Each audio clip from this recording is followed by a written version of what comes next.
My father was never good for much, always smoking and drinking whilst watching sitcoms on his lazy boy. He lived and breathed laziness, and he died as a worthless nobody. He would always crush my dreams like a snail on a sidewalk as best as he could, and it really worked. He left it to bubble and burn in the sun as he sulked and drank on his lazy boy. He didn't take any care of the people in his life, nor himself. He would always complain about his father and how he never cared one bit about him. I guess that's kind of what I'm doing right now. I remember one day I was sitting quietly on the couch as I watched my Sunday morning cartoons, trying to ignore the loud, obnoxious snoring drowning out the wacky cartoon sound effects. Whack, bonk, snore. I looked over at him, sticking my tongue out at him briefly. At 10 years old, I was scared of what he would do if he saw me, but it came to me as a kind of thrill. It didn't take much to please me at the time. Bang, wham, zoom. I reverted my attention back to the little TV, watching the crazy exploits of the little colorful characters I so dearly loved. The snoring abruptly stopped, and I saw him raise his head, trying to get his eyes into focus. He snorted, then set his gaze on me.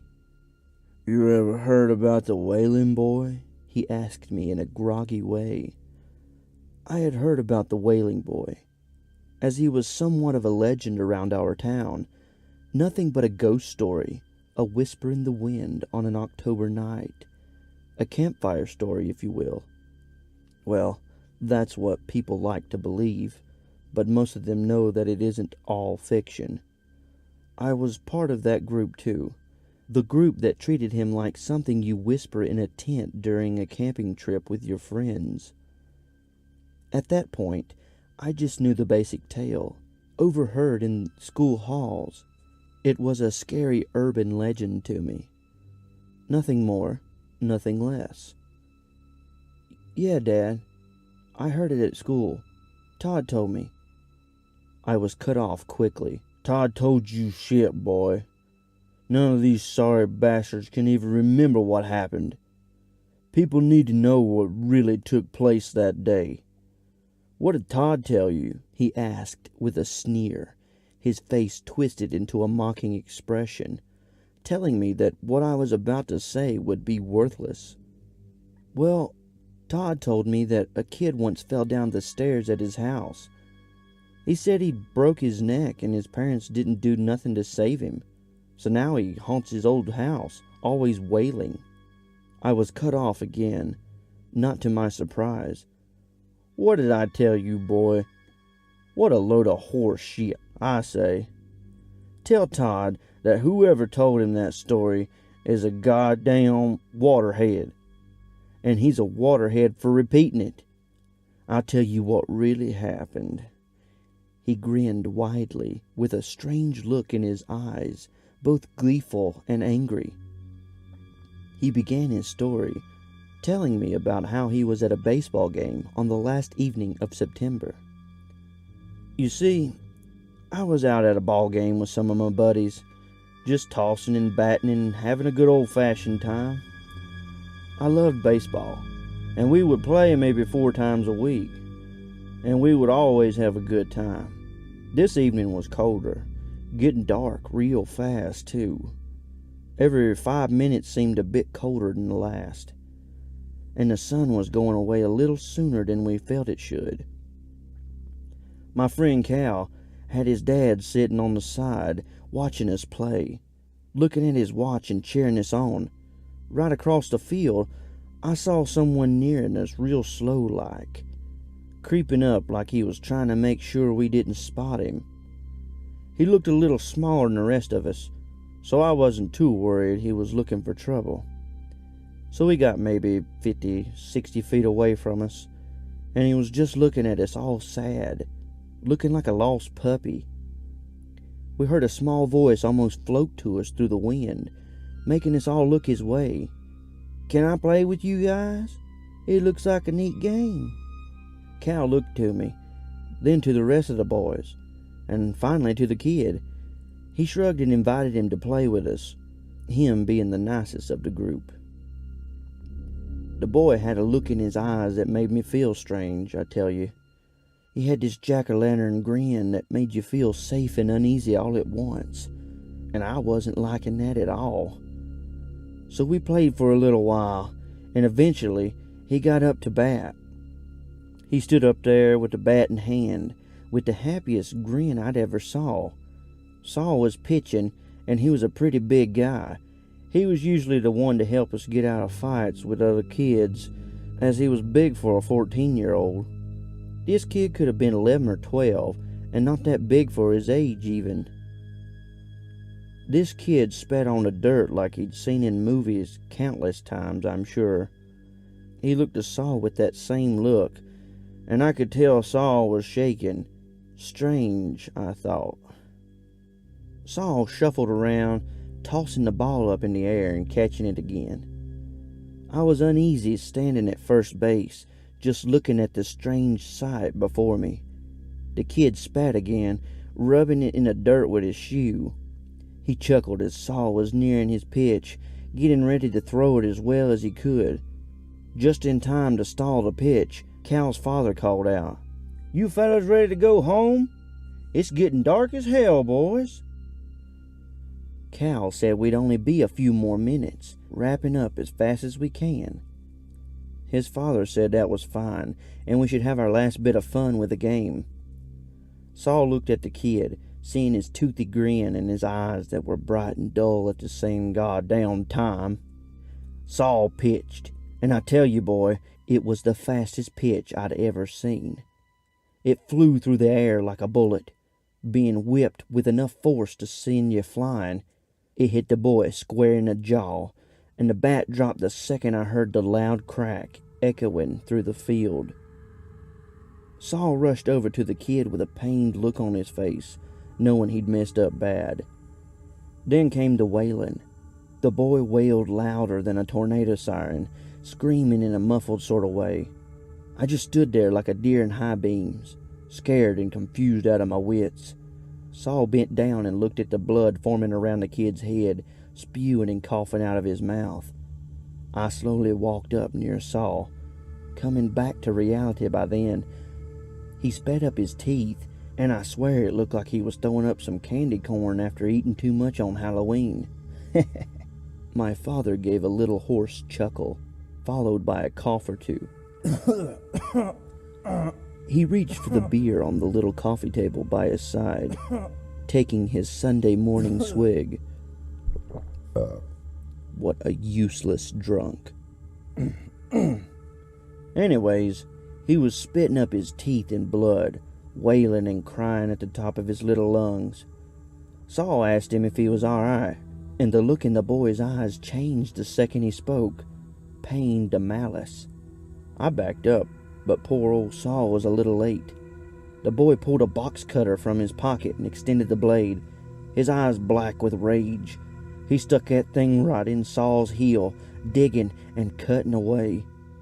I heard crunching and cracking as the boy wailed and cut, and I started to panic. Saul was wailing now just like the kid, quick to fall right in the dirt. I scrambled to grab the bat, raising above my head. The kid kept digging, just cutting at the bone like a crazed butcher.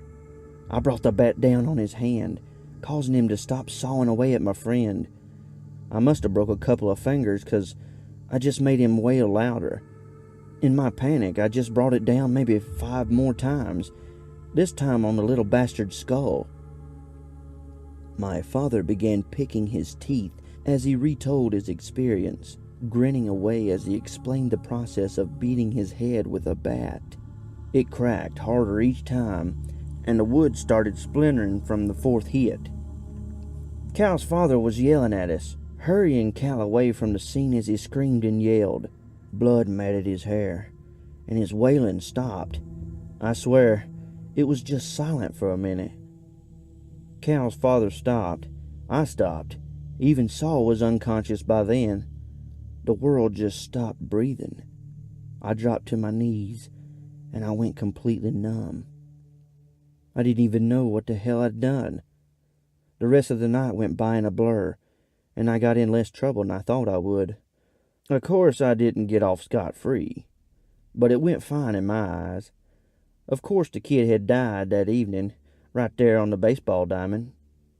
I'm fairly sure the cops couldn't find his parents, because me or my family never heard a peep from them. The town heard the rumors, and we went down in infamy. Even useless little kids like Todd are talking about him now. Even though he's long gone, I can't shake him entirely from my mind. Every once in a while, I hear a little wailing in the back of my head, especially as I'm trying to sleep.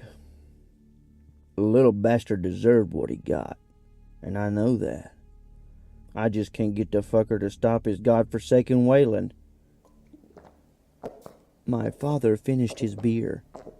Setting it back down on the table, he scratched the back of his head and slowly sunk back into his natural napping state.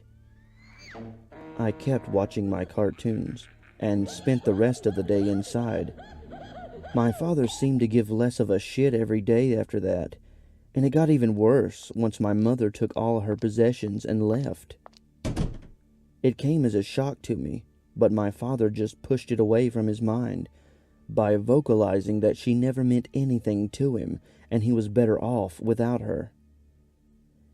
Even as a 10-year-old, I could tell that he didn't exactly improve as a person after she ran away. Around a month after she took leave, my father's hatred for me began to become obvious.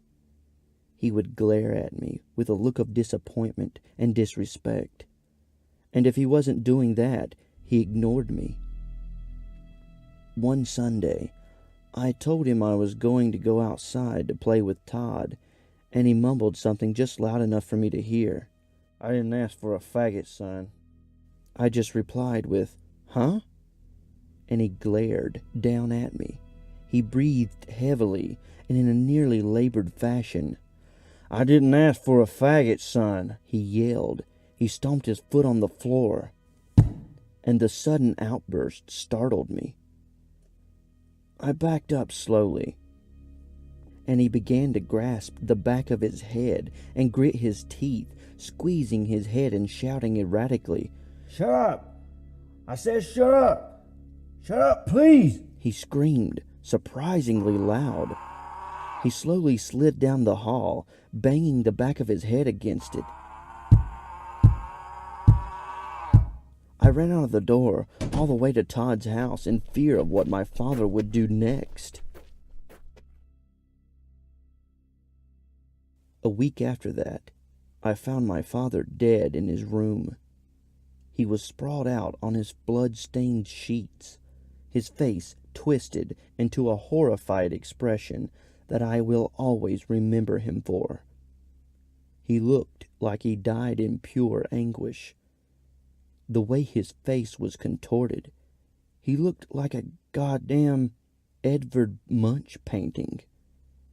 I swear, his wrists were slit by a box cutter, and everyone in town tried to console me for the tragic death of my depressed father.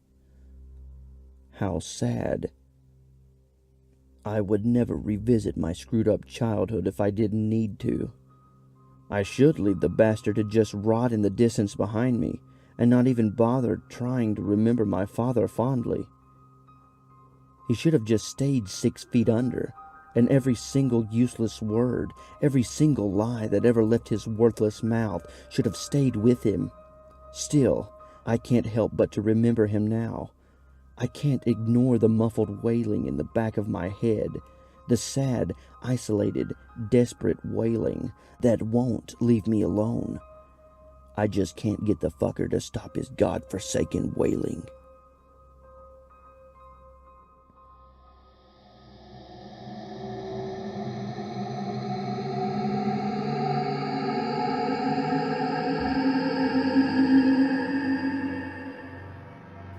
Hello, listener.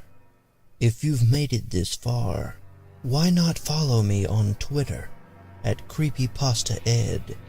Don't forget to click the link to subscribe, if you dare.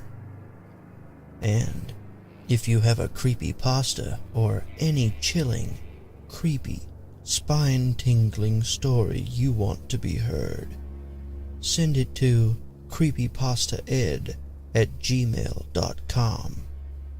Look me up on the CreepyPasta Amino app. And remember, don't fall asleep.